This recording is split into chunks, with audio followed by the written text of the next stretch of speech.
እኛ ግን የተሰቀለውን ክርስቶስን እንሰብካለን። ስለዚህ ቤተክርስቲያናችን የተሰቀለውን ክርስቶስን ትሰብካለች።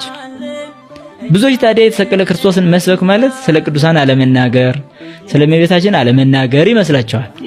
ሐዋርያው ቅዱስ ጳውሎስ የተሰቀለውን እንሰብካለን ያለው የጽርዕን የጥበብ ፍለጋ የአይሁድን የምልክት መሻት ነቅፎ እንጂ ስለ ቅዱሳን መናገር ነቅፎ አይደለም ክርስቶስን እንሰብካለን ያለው። ይሄ መጽሐፍ ቅዱስን አለመረዳት ነው።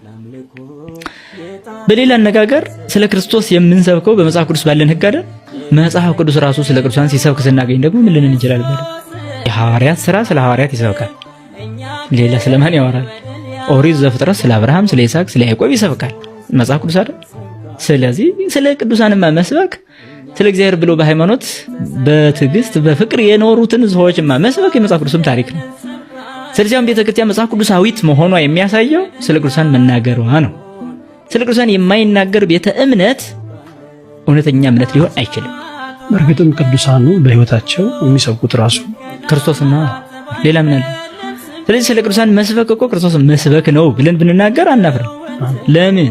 ስለ ሐዋርያው ቅዱስ ጳውሎስ መናገራችን ቅዱስ ጳውሎስ ስለ ክርስቶስ የተቀበለው መከራ መናገራችን ነው። ሐዋርያው ቅዱስ ጴጥሮስ ቁልቁል መሰቀሉን ካወራው ስለማን ተሰቀለ የሚለው የሚያመጣው ክርስቶስን ነው። ስለዚህ ክርስቶስን የምንሰብከው እንዲሁ በቀላል ነገር ብቻ አይደለም። አካላቸውን መስዋዕት ባደረጉ ሐዋርያት ሰማዕታት ጭምር ነው የምንሰብከው ማለት። ስለዚህ የሰማዕታቱ መገደል፣ መታረድ፣ ደማቸው እንደው መፍሰስ ለክርስቶስ የተከፈለ መስዋዕትነት ነው። ምክንያቱም ብድር መክፈል ነው።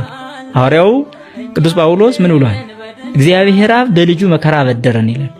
በልጁ መከራ አበደረን በመስቀል ላይ። ስለዚህ የተበደሩትን ሲከፍሉ የኖሩ ቅዱሳን አሁን የሚነገረው ያው ለገሌ ከፍሏል ብድሩን። እኛ ሁላችንም ገና ብድር ለመክፈል ነው በዚህ ዓለም የምንኖረው። ብድር ያልከፈለ ሰው ደግሞ ሁሌ አንገት ደፍቶ መኖሩ ማይቀር ጉዳይ ነው። ከክርስቶስ ፍቅር ማን ይለየናል አለ። እውነት ነው። ሰይፍ ነው፣ መከራ ነው፣ ጭንቀት ነው፣ ስደት ነው፣ ረሃብ ነው ወይ? በየዕለቱ እንደሚታረዱ በጎች ተቆጠርን ያለው የነብይ ቃል በእኛ ተፈጸመ አለ። ይሄ ተፈጸመ ብለን ሰብካለን።